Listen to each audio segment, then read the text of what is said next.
Terima kasih udah klik video ini. Mari kita mengulas kembali kasus Rio Martil, sang pembunuh berantai berdarah dingin. Rio Martil merupakan seorang pembunuh berantai yang sempat viral di Indonesia pada tahun 2000-an. Rio Martil menghabisi korban dengan sadis menggunakan martil hingga tangan kosong. Gimana ceritanya? Langsung aja kita mulai.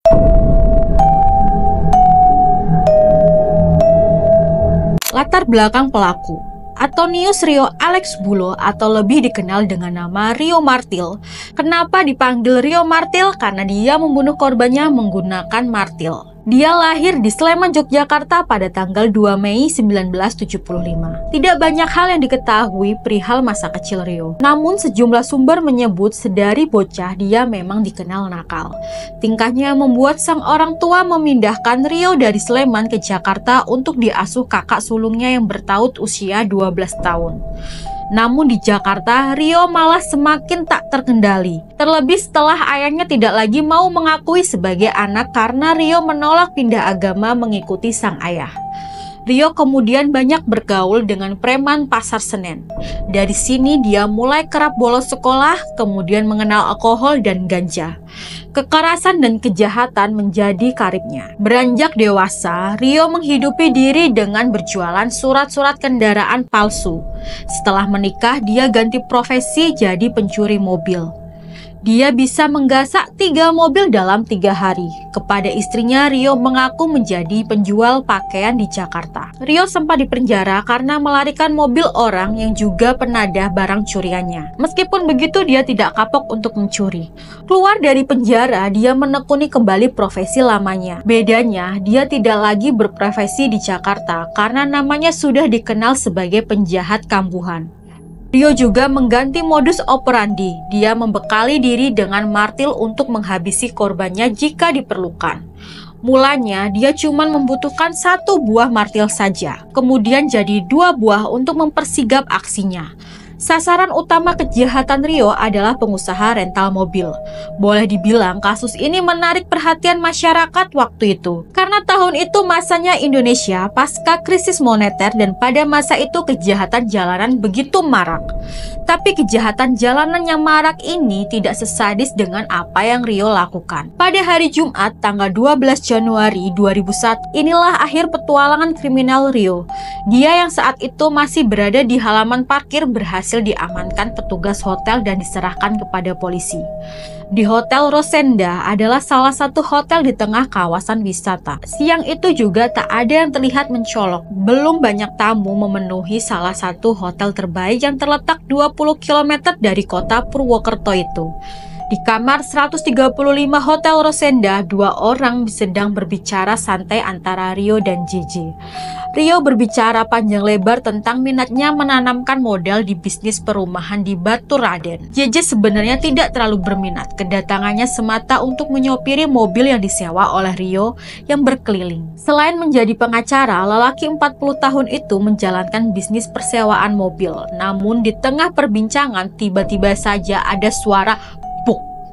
Terdengar suara pukulan benda keras menghantam. Rupanya JJ sudah bersimbah darah. Pukulan yang dilakukan berkali-kali oleh Rio itu menggunakan 2 martil.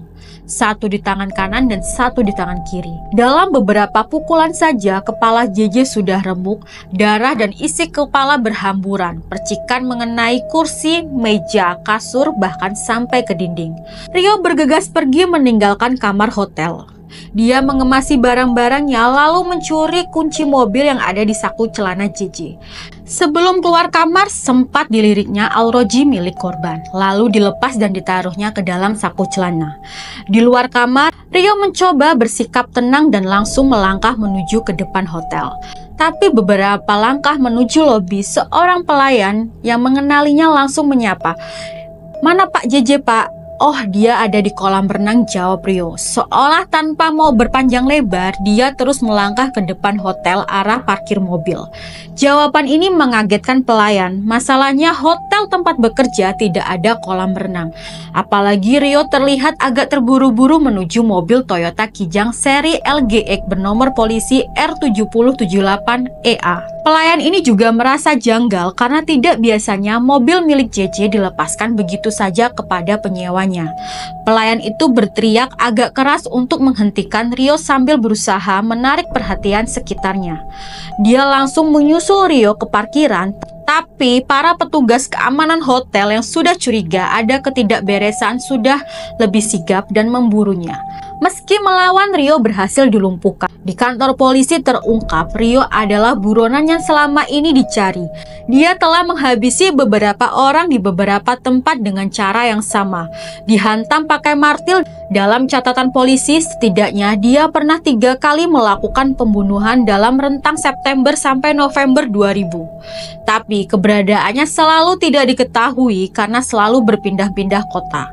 Rio selalu bergerak cepat untuk menghindar dari kecurigaan polisi setempat. Namun modus selanjutnya selalu sama, yaitu awalnya berlagak seperti tamu hotel yang bermaksud menyewa kendaraan, tapi kemudian mobil dibawa kabur.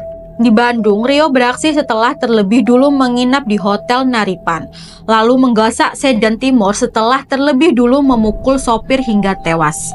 Aksi berikutnya di Semarang menginap di Hotel Adem Ayem, lalu menyikat mobil Panther berwarna abu-abu dan membunuh sopirnya. Kemudian di Surabaya dia menginap di Hotel Mirama dan membawa kabur sedan Mercy berwarna putih. Lagi-lagi sopirnya ditemukan tewas. Kemudian beraksi di Yogyakarta dengan menginap di Hotel Ibis. Tapi aksi pembunuhannya gagal karena saat hendak memukul gagang martilnya terlepas. Sopirnya hanya terluka lalu kabur sambil kesakitan. Konon peristiwa itulah yang membuat Rio selalu membawa 2 martil untuk buat cadangan sekaligus alat keduanya. Proses hukum dan eksekusi. Pada hari Senin 14 Mei 2001, Pengadilan Negeri Purwokerto menjatuhkan hukuman mati kepada Rio. Dalam persidangan inilah kejahatan Rio terbongkar dan mulailah dia dikenal sebagai Rio Martil. Selama menunggu eksekusi, Rio mulanya mendekam di LPK Dupane Semarang, lalu dipindahkan ke Nusa Kambangan pada Agustus 2004. Di rumah baru inilah Rio membunuh korban kelima, tahanan koruptor Iwan Zulkarnaen. Dia dan Iwan sebenarnya dilaporkan berkawan akrab.